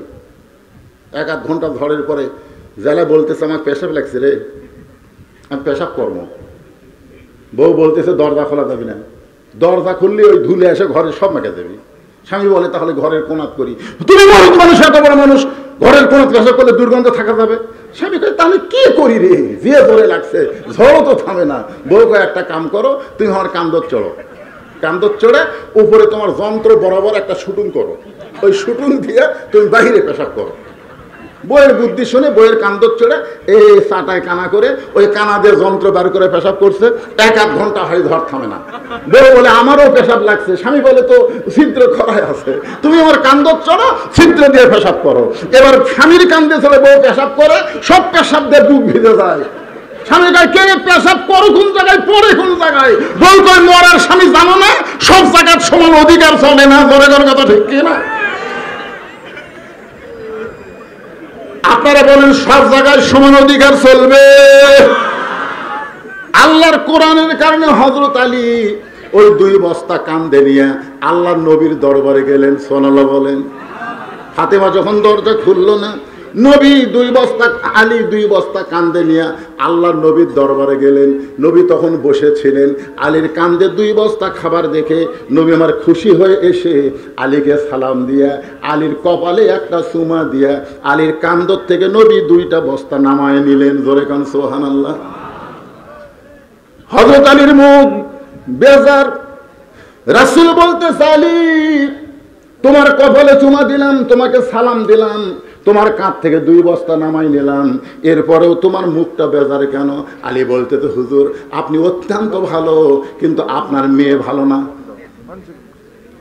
আপনি অত্যন্ত ভালো, কিন্তু আপনার মেয়ে ভালো না। সঙ্গে সঙ্গে রাসূল বলতে চালি, রে আমার মেয়ে ভালো না তুমি কেমনে বুঝলে?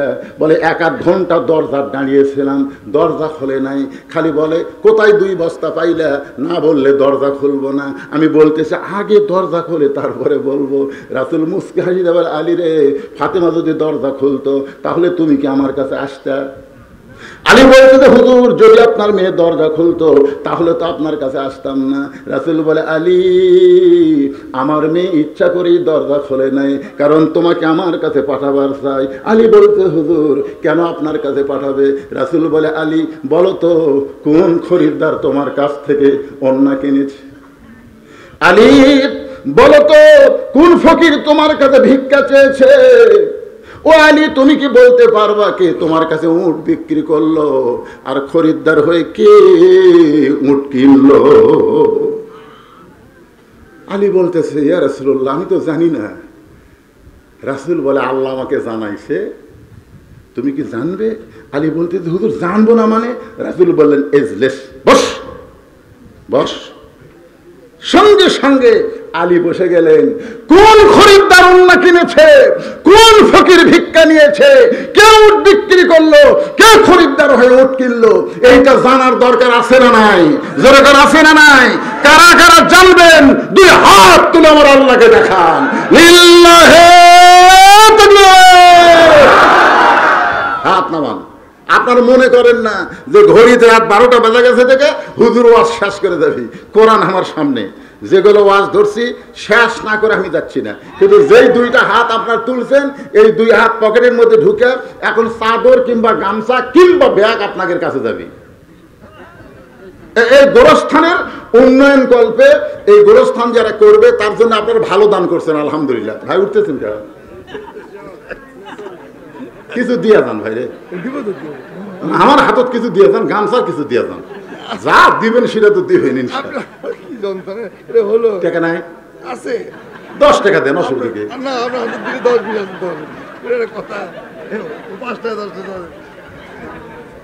না এখন বেশি না দিলেও চলবে, ক্ষমতা আসেন তারপর কিভাবে চাইয়া নেওয়া লাগে সেটা আমরাও জানি।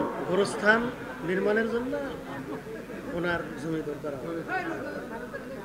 গোরস্থান নির্মাণের জন্য। এটা এমনি দিল, এটা এমনি দিল, এই চাদরের কালেকশন, চাদরের জন্য দিল ভাই। গোরস্থান নির্মাণের জন্য জমি কিনা লাগবে 100 ভাগ আসবেন, তার আগে দিবেন। আর আমার জমি থাকে আমি জমি দিব। জমি দিবেন? আমি জানি না কোথায় আমরা করব। আমার জমি থাকলে জমি দেবো ইনশাআল্লাহ। ইনশাআল্লাহ ওনার যদি জমি থাকে সেই জমি যদি গোরস্থান করেন ওই জমি দিয়ে দিবে। লিল্লাহি তাকবীর। এই যাদের বাড়ি আছে কবর দেওয়ার জায়গা নেই, জোরে তাকবীর দেন। লিল্লাহি তাকবীর। আজকের মাহফিলের প্রধান অতিথি সকালে বলেন মারহাবা, মাশাআল্লাহ। তার জন্য আমরা প্রাণ খুলে দোয়া করব। তিনি নাকি হাসপাতাল থেকে এখানে এসেছেন, অসুস্থ মানুষ, আল্লাহ যেন তাকে পুরোপুরি সুস্থতা দান করে। জোরে গান আমিন। এই ব্যাগের মধ্যে দেন, 10 দেন, 20 দেন, 50 দেন, যে যা পারেন আল্লাহর হস্তে দান করেন। একজনও লড়াচড়া করবেন না, লড়াচড়া করার দরকার নাই। আলী বসে আছে আর আপনার উঠতেছেন, তার মানে জাহিদুল ইসলাম সাংগঠনিক সম্পাদক বালিয়াদিঘি ইউনিয়ন বিএনপি, আমার ভাই জাহিদুল ইসলাম। 1/2 শতক জমি, 1/2 শতক জমি, যেখানে জমি কিনবেন সেখানে 1/2 শতক জমির দাম উনি দিয়ে দেবেন। মাশাআল্লাহ, আমার জাহিদুল ভাইয়ের দামকে আল্লাহ আপনি কবুল করেন। হাসানুজ্জামান তরুণ হাফ শতক জমি দান করবে। মৃত বাবার জন্য দোয়া চেয়েছেন, তার বাবা শামসুর রহমান। আমরা দোয়া করি, একজন ওঠা বসা করলে এই মাহফিলের যে ক্ষতি হবে, ক্ষতির পাপ আপনাকে কান্দর যাবে। উঠবেন কেন? কি 10 টাকা 20 টাকা দেওয়া যাবে না? 10-20 টাকাও দিয়ে পারবেন না, উঠেন কেন? শামসুর রহমানের কবরকে আল্লাহ জান্নাতের টুকরা বানায় দাও, আল্লাহুম্মা আমিন। মোহাম্মদ শফিউল ইসলাম, পিতা মন্ডল চেয়ারম্যান পদপ্রার্থী, বালিয়াদিঘি, দুবাই প্রবাসী, কিছু টাকা দান করেছেন। এবং কিছু টাকা মানে কয় টাকা? চেয়ারম্যানও দাঁড়াবে ওর বাপ, কিছু টাকা দান করলে হবে না, মোটামুটি দান করা লাগবে। জিয়াউর রহমান নগদ 5,000 টাকা দান করেছে। আল্লাহ জিয়াউর রহমানের দানকে আল্লাহ আপনি কবুল করেন। মোহাম্মদ মাহবুবুর রহমান নগদ 3,000 টাকা দান করেছে। দোয়া চাই আল্লাহ তার দানকে কবুল করেন। আল্লাহ নেক নিয়ত নেক আশা করা, আল্লাহুম্মা আমিন। সভাপতি সাহেব দ্বিতীয় বক্তা দিচ্ছে 20,000, আর আপনি দেখেন তো জমি করতে সভাপতি সাহেব, ওয়াজ শেষ না, ওয়াজ শেষ না। তোমরা খালি সাইজ হয়ে থাকো, আবার ওয়াজ শুরু হলে আবার চালু করতে। ওয়াজ শেষ কিরে? যাই যাক, চলে যাক, কি আছে? এত লোক আমার দরকার নাই। 313 জন নিয়ে বদর যুদ্ধে বিজয় হচ্ছে, কিন্তু 1000 জন লেবার হচ্ছে। মাঝখান থেকে 300 জন মুনাফিক ফেরত আছে। জোরে কোন কথা ঠিক কিনা? ওয়াজ শোনার সময় সবাই বসে আছেন, আর কবরস্থানের জন্য মরবেন না আপনারা। 10 টাকা 20 টাকা চাইছে আপনাদের কাছে, উঠতে চলে গেলেন। যান, বাড়ি যাবেন না হাসপাতালে যাবেন, পরে চিন্তা করেন। যান যান, রাস্তার মধ্যে এমন কিছু হবে উষ্ঠে পড়ে হাসপাতালে যাওয়া লাগবে। এই যারা দাঁড়িয়ে আছেন তারা বসেন তো, তারা বসেন।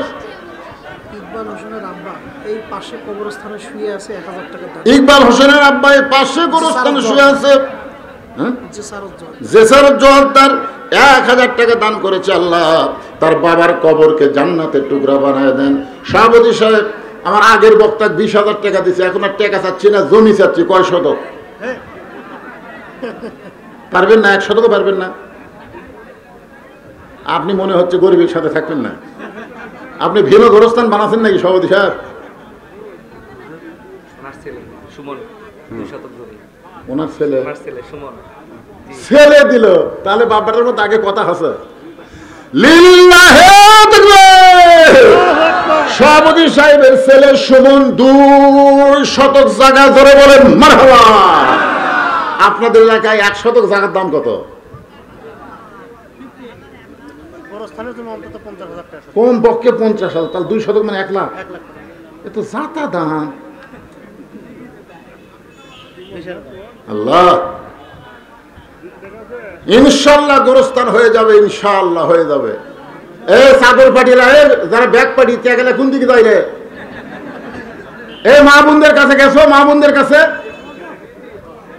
আমার মা বোনদের আজকে যে ওয়াজ হচ্ছে, খালি কাছে যায় দেখো।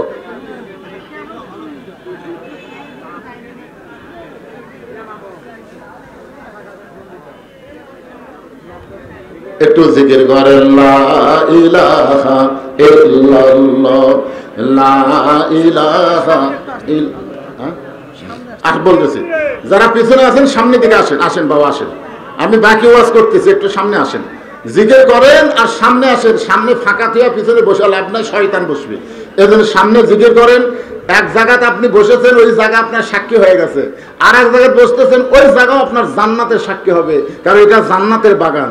যত জায়গায় বসবেন প্রত্যেক সুবহানাল্লাহ। এই জন্য জিকির করেন আর সামনে আসেন।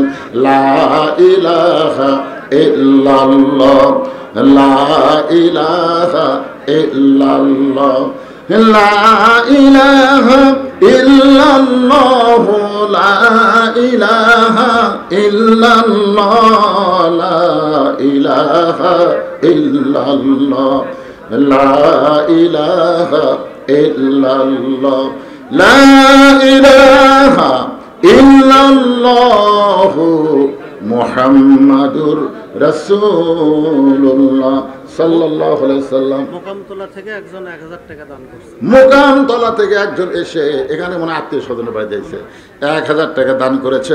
আল্লাহ তার দানকে কবুল করেন। আর একজন আল্লাহর বান্দা 200 টাকা দান করছে। আল্লাহ দানকে কবুল করেন, আল্লাহুম্মা আমিন। আল্লাহ রাসূল বলেন, আলী ফাতেমা হলো পর্দানিশী। এ আমার মায়েরা বোনেরা যারা পর্দায় আছেন শোনেন, আল্লাহ পর্দা নিশিকে এত ভালোবাসে, ফাতেমার ওন্না দুনিয়ার কোনো মানুষ কিনবে এটা আল্লাহ পছন্দ করে নাই। কারণ একটা পর্দানিশী মেয়ের ওন্না দুনিয়ার কোনো মানুষ কিনবে এটা আল্লাহ পছন্দ করে? জোরে কোন করে? ফাতেমা পর্দানিশী বলে আল্লাহ ফাতেমাকে এত ভালোবাসে, একজন ফেরেশতাকে মানুষ বানায়া সেই ফেরেশতা খরিদ্দার হয়ে 6টা দিরহাম দিয়া তোমার কাছ থেকে ওন্না কিনে ওই ওন্নাটা আমার আল্লাহ জান্নাতের মধ্যে রাইখা দিয়েছে।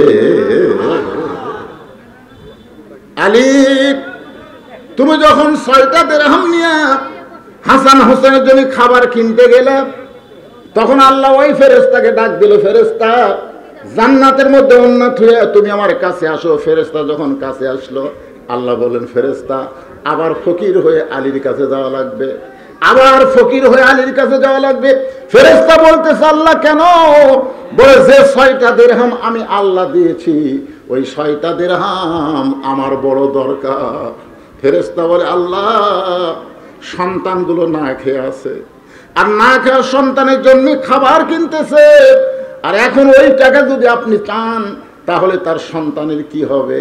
আল্লাহ বলে, ফেরেশতা লিয়াবলুয়াকুম আইয়ুকুম আহসানু আমালা, আমি আল্লাহ পরীক্ষা করব সুন্দর আমলের জন্য আলীর কাছে তার সন্তানের দাম বেশি না আমি আল্লাহর কোরআনের দাম বেশি। যা যা আলীর কাছে যা, আলী রে ওই ফেরেশতা ফকির সাইদে তোমার কাছে যখন ভিক্ষা চায় তুমি আল্লাহর কোরআনকে দাম দিলা। আম্মা সাইলা ফালা তানহার, সাইলকারীকে খালি খালি ফেরত দেওয়া যাবে না। তুমি যখন 1টা টাকা দিবার চাইলা তখন কোরআন বলল ওয়াফাইলাইকুম, কেউ যদি দেয় আল্লাহ তাকে আবার ফিরিয়ে দেয়, কেউ যদি 1 দেয় আল্লাহ তাকে 10 দিয়ে দেয়। তুমি যখন 6টা দিরহাম তাকে দিয়ে দিলে, আলী তোমার মনের মধ্যে ঈমান বলতেছে 6টা দিরহাম দিলে আল্লাহ আমাকে 60 দিরহাম দিবে, এখন 60 দিরহাম কেমনে দিবে? ওই ফেরেশতাকে আল্লাহ বললেন যে উটের পিঠে চড়ে ফাতেমা জান্নাতে যাবে, ওই উটটা যাও আলীর কাছে 100 দিরহামে বাকি বিক্রি করো।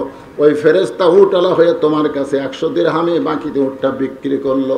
আবার ওই ফেরেশতাকে আল্লাহ খরিদ্দার করে 160 দিরহাম দিয়ে উটটা কিনে উটওয়ালারে 100 দিরহাম দিয়া বাকি 60টা দিরহাম দিয়া 2 বস্তা খাবার তুমি কিনেছো।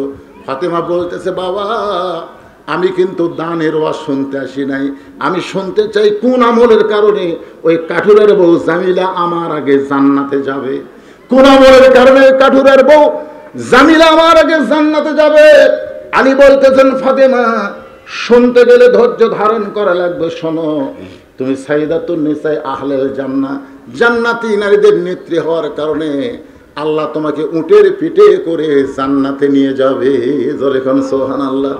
আল্লাহ তোমাকে সবাইকে হেঁটে হেঁটে জান্নাতে নেবে, কিন্তু আল্লাহ তোমাকে নেত্রী হওয়ার কারণে উটের পিঠে করে জান্নাতে নিয়ে যাবে। এখন জান্নাতের উট যাইতে যাইতে ওই তো সামান্য দূরেই জান্নাত, কিন্তু উটটা হঠাৎ ব্রেক করবে।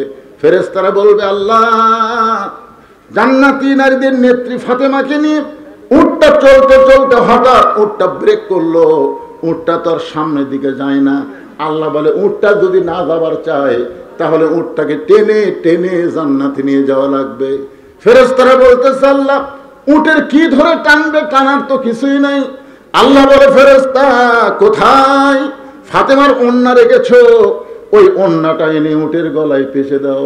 ওই ফাতেমার ওন্নাটা এনে উটের গলায় যখন বেঁধে দেবে ওন্নার একটা অংশ ঝুলতে থাকবে। ফেরেশতারা বলে, আল্লাহ এখন ওন্নার অংশ ধরে উটটাকে কে টেনে টেনে জান্নাতে নিয়ে যাবে? সঙ্গে সঙ্গে আল্লাহ ডাকতে বলে, রে জামিলা কাঠুরার বউ তুমি কোথায়? তোমার স্বামী সব সময় আমি আল্লাহর কাছে দোয়া করেছে, আল্লাহ আমার যে বউটা আমার হুকুম ছাড়া ফাতেমার জন্য দরজা খোলে না, আমি হুকুম দেইনি বলে নবীর মেয়ের জন্য যে বউটা দরজা খোলে না, আমি একজন কাঠুরিয়া দোয়া করে, আল্লাহ আমার বউটাকে তুমি সবার আগে জান্নাত দিও। স্বামীর দোয়া আল্লাহ ফেরত দেয় না রে। এই জন্য কাঠুরার বউকে বলবে, জামিলা আয় আয়, আমার সাইদাতুন নিসায়ে আহলেল জান্নাহ ফাতেমার উটের ওই যে অন্যার অংশটা ধরে টেনে টেনে জান্নাতে নিয়ে যাও। আলী বলে, ফাতেমা তুমি মনে করবে আমি জান্নাতে যাচ্ছি, আমি নারীদের নেত্রী হয়ে উটের পিঠে চড়ে জান্নাতে যাচ্ছি, আসলে তুমি জান্নাতে যাচ্ছ। কিন্তু আল্লাহর হিকমত হলো উটের পিঠ থেকে তোমার পা জান্নাতে পড়ার আগে ওই কাটুরার বইয়ের পা জান্নাতে আগে যাবে। সঙ্গে সঙ্গে ফাতেমা বলে, আল্লাহ, যে মেয়েরা পর্দার ভিতরে থাকবে আর যে মেয়েরা স্বামীর কথা মতো চলবে ওই সকল মেয়েদেরকে ফাতেমা জামিলার সঙ্গে আল্লাহ জান্নাত দিও। আমার যারা মায়েরা ওয়াজ শুনতে আইছে, আপনার সত্যি বলেন তো মায়েদের ওয়াজকে আজকে হয়েছে কি হয় নাই? আমার মায়েরা ওয়াজ শুনে খুশি হয়ে গেছে। মা সবসময় খেয়াল করবেন, 1 নম্বর হলো পর্দা, 2 নম্বর স্বামীর কথা মতো চলা, স্বামীর খেদমত করা, নামাজ পড়বেন 5 ওয়াক্ত, আর রমজান মাসে রোজা করবেন, আল্লাহ খুশি হয়ে 8টা জান্নাতের দরজা খুলে দিবে। ওয়া আমিলুস সলিহা, পুরুষের 1 নম্বর নেক আমল হলো নামাজ, আর নারীদের 1 নম্বর নেক আমল হলো পর্দা। 3 নম্বর হলো ওয়াতাওয়াসাউ বিল হক, আল্লাহ বলতেছেন হক কথা বলতে হবে, হক পথে চলতে হবে। যেমন হক কথা বলে 13 বছর জেলখানায় আল্লামা সাইদি হুজুর, জোরে বলেন কথা ঠিক কিনা?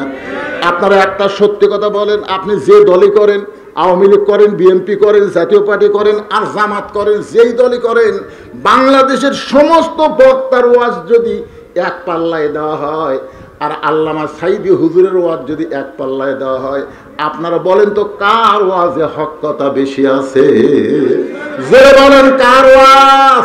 তাহলে ওয়াতাসাউ বিল হক, হক কথা বলার জন্য আল্লামা সাইদিকে 13 বছর জেলখানায় বন্দি করে রেখেছে। এই হক কথা বলার জন্য জেলখানা থেকে হাসপাতাল নিয়ে গিয়ে তাকে হত্যা করেছে। তারপরেও হক কথা বলতে হবে।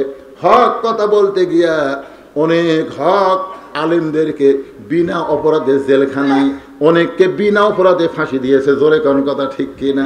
শুধুমাত্র হক কথা বলার জন্য, হক পথে চলার জন্য। এই জন্য সূরা আসরের 3 নম্বর বিষয় হলো ওয়াতাওয়াসাউ বিল হক, 4 নম্বর বিষয় হলো ওয়াতাওয়াসাউ বিস সবর। এই হক কথা বলতে গেলে আপনার উপর নানা রকম বিপদ আপদ মুসিবত আসবে। এই জন্য আল্লাহ বলতেছেন ওয়াতাওয়াসাউ বিস সবর, ধৈর্য ধারণের নির্দেশ করতে হবে। আপনাদের ধৈর্য ধারণ করার একটা উপমা দিচ্ছি। আপনারা বলেন তো, যে মায়ের কোনোদিন বাচ্চা হয় না, বিয়ে হয়েছে, এবার প্রথম বাচ্চা হবে, তাহলে প্রসব বেদনাকে আগে বুঝিছে? আগে বোঝে না, এইবারে নতুন বুঝতেছে। এখন প্রসব বেদনা কেমন, কি বলবো প্রসবের কথা, মা বিনে সেই ব্যথা কেউ তো বুঝিবে না। মাজন ঠেকিয়া সন্তানের দায়, অকালে মা মারা যায়, কেন সে মায়ের ভক্তি করো না। এমন দরদি ভবে কেউ হবে না আমার মা গো। যে প্রসব বেদনা উঠেছে তখন মা চিল্লায় বলতেছে, মরে যাবো, বিষ খাবো, গলার দড়ি দিব, এই জীবন আর রাখবো না। মানে প্রথম যে, বুঝতেছেন না, জীবনের প্রথম কি বলতেছে তা ঠিক নাই। দাদি নানি হাসতে হাসতে দৌড়ে গিয়ে ধাক্কায় ঘরের মধ্যে তুলিছে।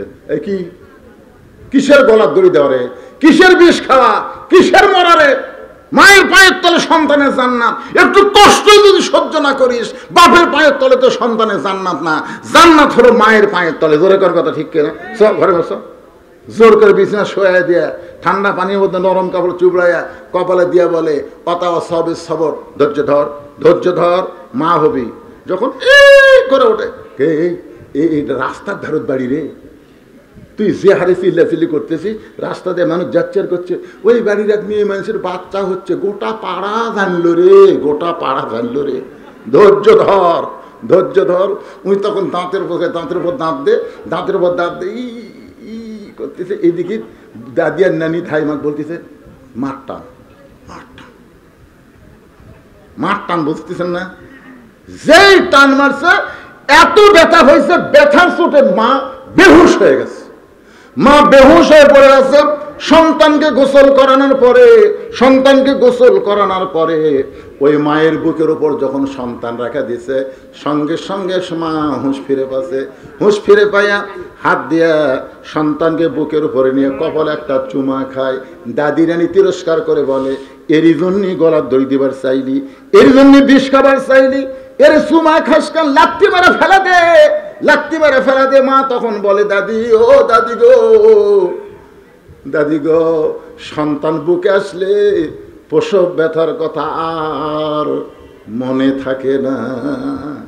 15 বছর বাংলার মুসলমান প্রসব বেদনার মতন নানা ধরনের কষ্ট পাইছে যারা প্রকৃত মুসলমান। যেরকম কথা ঠিক কিনা?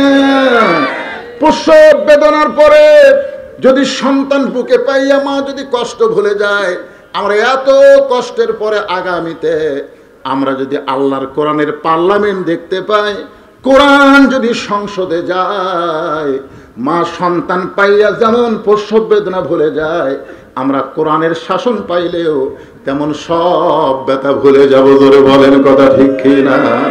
আল কোরআনের আলো ঘরে ঘরে দিয়ে কাম হবে না, বলা লাগবে সংসদে জালো। আল কোরআনের আলো, কোরআন হাদিস যেখানে, দুনিয়ার মুসলমান লিল্লাহে তাকবীর। মানুষের সংবিধান দিয়ে মুসলমান ঈমান রক্ষা করতে পারবে না। মুসলমানের ঈমান আমল রক্ষা করতে গেলে আল্লাহর কোরআনের সংবিধান লাগবে। জোরে কোন কথা ঠিক? আপনি বললেও ঠিক, না বললেও ঠিক। আমরা যদি কোরআনের শাসন না চাই, আমরা না চাইলেও একদিন বাংলার জমিনে কোরআনের শাসন চালু হবে, হবেই। যদি আপনি নাও চান তাও হবে, আমিও যদি না চাই তাও হবে। হবে কি হবে না ভাইজান? আল্লাহ তাআলা আমাদের আজকের আলোচনা যুবকদের জন্য আমরা প্রাণ খুলে দোয়া করব। যে যুবকেরা কষ্ট করে মেহনত করে আসছে, জানেন না আপনারা, জুম্মার নামাজের পর থেকে হাতি পেশাব করার মতন 40 মিনিট আমার এলাকার বৃষ্টি হয়েছে। 40 মিনিট ঘড়ি ধরে। আমি মনে করছি আজকের মাহফিল বাতিল বাতিল বাতিল। এত বৃষ্টির পরেও মাহফিল হবে না। আপনার বগুড়াতেও বৃষ্টি হয়েছে, এই সাইডে শেরপুর, কিন্তু আপনাদের এই এলাকাটা আল্লাহ বৃষ্টি মুক্ত করেছে। কারণ হলো এই যুবকদের চাওয়া আল্লাহ কবুল করেছে। আমরা দোয়া করি যুবকদের জন্য, এরা যেন 5 ওয়াক্ত নামাজি আল্লাহ কবুল করে। ধরে কারণ আমিন। হ্যাঁ, এখনই দোয়া হবে, এখনই এই মুহূর্তে দোয়া হবে। আর কেউ উঠবেন না ভাই, আমরা সকলে মিলে একটু দোয়া করব। মহিলা প্যান্ডেল থেকে 8,875 টাকা। আচ্ছা, মাশাআল্লাহ। মহিলা প্যান্ডেল থেকে মেয়েরা 8,875 টাকা দান করেছে। মায়েরা যে দান করেছে কষ্টের দান, আল্লাহ মায়েদের দানকে কবুল করুক। জোরে কোন আমিন। আস্তাগফিরুল্লাহ রাব্বি মিন কুল। এই ছেলেরা, এই 2 ছেলে লাভ উঠলো কেন? বসো, তোমাদের জন্য তো মোনাজাত হবে রে পাগলার। বসো বসো। আর দোয়া মুখলিবাত সব আছে, মাথা নাই, চিনবেন কেমনে? দোয়াটা হচ্ছে মাথা, বোঝেন না? মাথা মাথা সবই আছে। একটা লোক মরে গেছে, সব আছে, হাত আছে, পা আছে, সব আছে, কিন্তু মাথা নাই। বারে কে রে, কে মরল রে, চেনা যাচ্ছে না। তা আপনার এখানে এত রাত আসলে মোনাজাত না করে গেলে আর মাথা নেই রে, আর মাথা নেই, কুটি গেছিল রে। মাথা না থাকলে যা হয়। আর দোয়া মুখলিবাত এই জন্য দোয়া হবে। সবাই ইস্তেগফার করুন। আস্তাগফিরুল্লাহ রাব্বি মিন কুল্লি জামবি ওয়া আতুবু ইলাই, লা হাওলা ওয়ালা কুওয়াতা ইল্লা বিল্লাহিল আলিয়্যিল আযীম। আল্লাহুম্মা আমিন। আব্দুল হান্নান জোয়ারদার মৃত, ওনার ছেলে রাসেল 50,000 টাকা দান। আব্দুল হান্নান জোয়ারদার মৃত, ওনার ছেলে রাসেল মোনাজাতের সময় 50,000 টাকা দান করেছে। আল্লাহ তার দানকে কবুল করে তার বাবার কবরকে জান্নাতের টুকরা বানিয়ে দিন। আল্লাহ আল্লাহ কঠিন গরমের ভিতরে তোমার পাগল বান্দাবান্দিরা এখন প্রায় রাত 12:30 বাজতেছে, দীর্ঘ সময় পর্যন্ত জান্নাতের বাগানে বসে বসে কোরআন হাদিসের আলোচনা শোনার শেষে আমি গুনাহগারের সঙ্গে রহমতের দরজায় ফকির হয়ে দোকানে হাত তুলেছি। আল্লাহ মেহেরবানি করে আজকের মাহফিল আমাদের সকলের হেদায়েতের জন্য, নাজাতের জন্য, জান্নাতের জন্য আল্লাহ কবুল করে নাও। এই মাহফিলের শুরু থেকে শেষ পর্যন্ত যে আলোচনা হয়েছে আল্লাহ, এর মধ্যে যদি ত্রুটি হয়, ভুল হয়, মাফ করে দাও। এর যা হাদিয়া মঞ্জুর করো। সোনার মদিনায় নবী পাকের রওজা মুবারকে আল্লাহ কবুল করো। তামাম আম্বিয়ায়ে কেরাম, আসহাবে কেরাম, তাবিঈন কেরাম, তাবা তাবিঈন কেরাম, তামাম পৃথিবীর মাটির নিচে যত মুমিন মুমিনা শুয়ে আছে আল্লাহ সকলে আরওয়াহ ফরে হাদিয়া কবুল করো। আল্লাহ আমরা যারা হাত তুলেছি, আমাদের জনম দুঃখনী মা বাবা যাদের কবরবাসী হয়ে গেছে, আল্লাহ মেহেরবানি করে মা বাবার কবরকে জান্নাতের টুকরা বানিয়ে দাও। আয় আল্লাহ তাআলা আজকের এই মাহফিলে নগদে বাকিতে যারা দান করেছে সব দানগুলোকে জান্নাতের বিনিময়